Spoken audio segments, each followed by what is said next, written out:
Biteze nisa kuje hano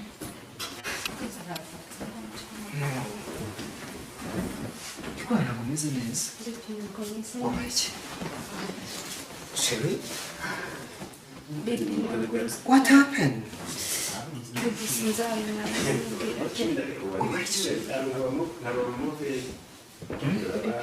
wakwizera ukuntu nabyutse umunsi numva ameze neza najya kwa muganga nasanga ndatwite I'm so sorry baby sorry wabaye iki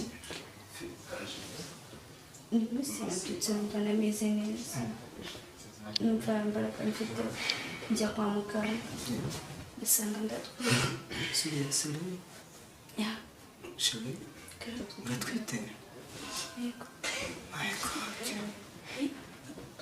no baby kumva nitungu it's okay baby nubwire kugiye kunihakana please ndakwinginze umwana n'umwana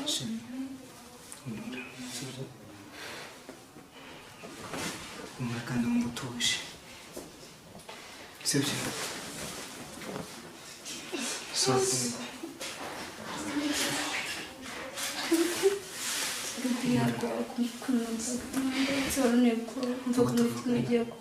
I'm sorry don't umeze neza utuje sibyo ndabyemera yanjye wenda ariko ntumfate nawe wenda wumve ko nashaka bigenda gutya ariko byawe ntabwo twabigenza ndabyemera cyane sibyo ariko shiri biratunguranye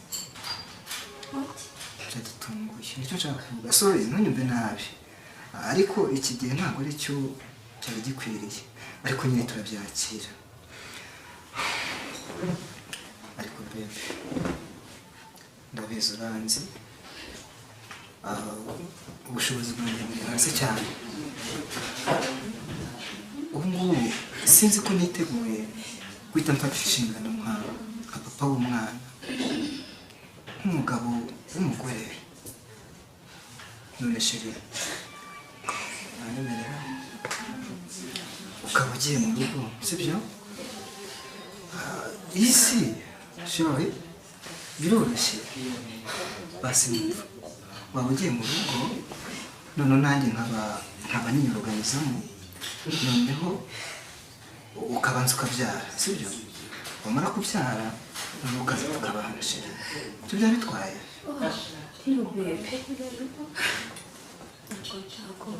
why ndabizi sheri kandi ndagukunda ese ubu iyo bigeze izi saha bebe wanjye ataramvugisha kuko biba bimeze biti kamuhamagare numva ukuntu amubwira amazi impamvu ataramvugisha mu gitondo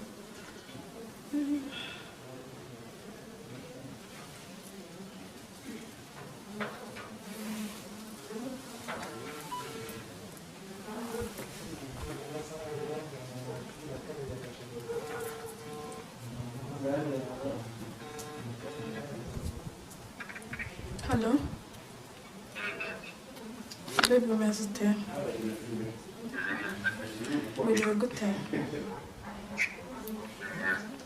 Nase umusozi kutigeze umvugisha byagenze gute?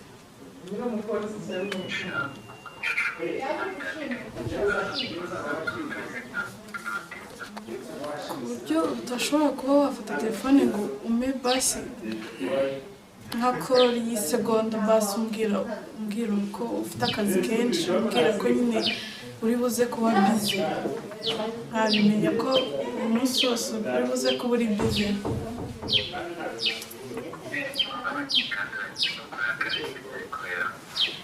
aya baby kandi ntabwo mba nabikunze basi wari no kunyandikira SMS ukambwira ko uyu munsi ndi busy cyane urabona utari buze kubona time yo kumvugisha basi nkanabimenya basi wari kuza kumvugisha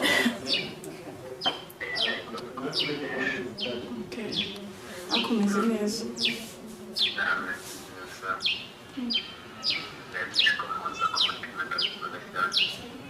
basi wagiye ranje.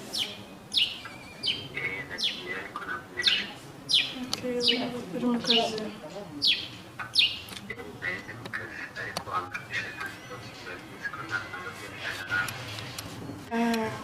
Nyine bebe,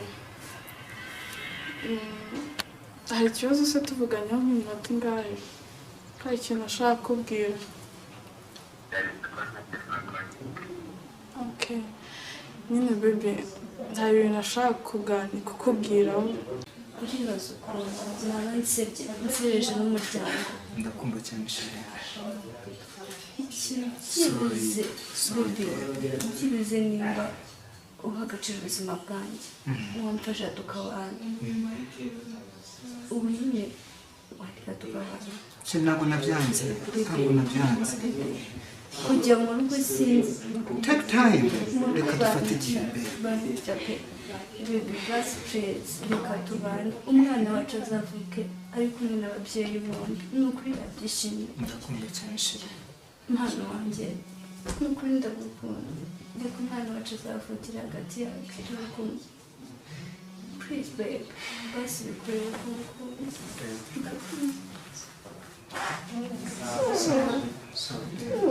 No, Rita. Hey. No.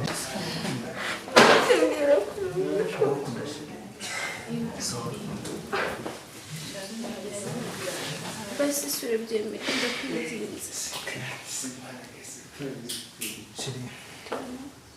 Ibi byose nibyo twabikoze. Reka dutetinge risike. Sibyo? Nubwo nyine ntibanje kukubakanira. Nyine yari amata kiranguye mvuga nta kundi bigenze. Ariko ndizera ko nawe nshyigikiye. Sibyo? Ntacyo reka tubane. Sibyo?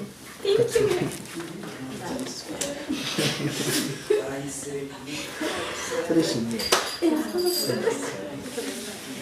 Ntabwo wabyumva. Nizere gutangira guhangayika. No. Sibyo? Tugiye kubana. Nk'umugabo n'umugore n'abana bacu tuzabyara.